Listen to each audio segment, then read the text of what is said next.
Hey everybody, it's Doc Green, the Road Scholar, coming back at you. I'm on a 34-hour break. I was supposed to be home yesterday. Unfortunately, my planners did not plan things correctly, and I am stuck out here. I'm on a 34-hour break, and then I go finish this load, and then I go home.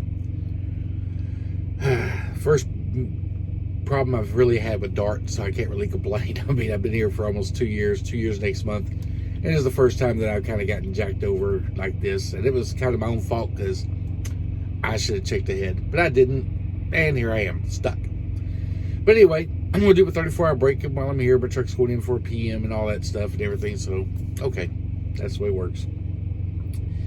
But I would like to come on here and talk about Werner got an exemption the other day.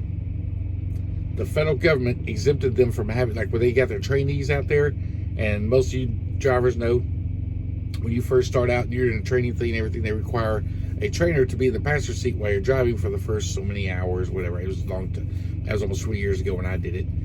And that's the way it's always been. They said, oh, it's safety because, you know, the new driver doesn't have enough experience. Werner somehow got an exemption from that.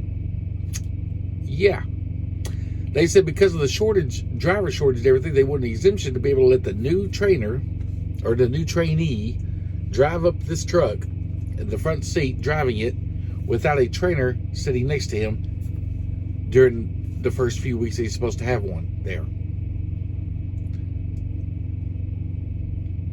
First of all, let me address that there is no trucker shortage. How do we know this? Because we can see rates falling. If there was a trucker shortage, that means rates would be going up.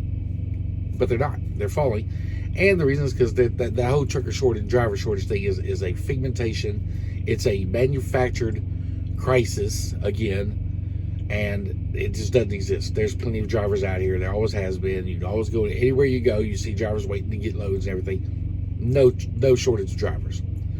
But the main issue I have with this Werner's exemption is, how is it just because they're a big company they can go in there and ask for an exemption and get it like that if this was about safety? Y'all, the FMCSA came up with these rules and everything because they said that drivers need to be trained. They need proper training and everything. So now you're saying, well, we need proper training, but we're going to let them out here on the road without it and let them start driving without a trainer in the seat. But that's okay now because the shortage of drivers, which there is none, has made it necessary to do this. And the government okayed it. How do these big companies keep getting away with this kind of stuff? I don't understand. But anyway, if it was so important that you made it a requirement from the beginning, you know, back when you made the law, because the roads were so dangerous out in here and everything, and we have more cars on the road now than we did back then. Every year we get more and more cars on the road. Then why is it okay now? So you're willing to sit here and sacrifice, according to you know, to sacrifice people's safety out here just because there's not enough drivers.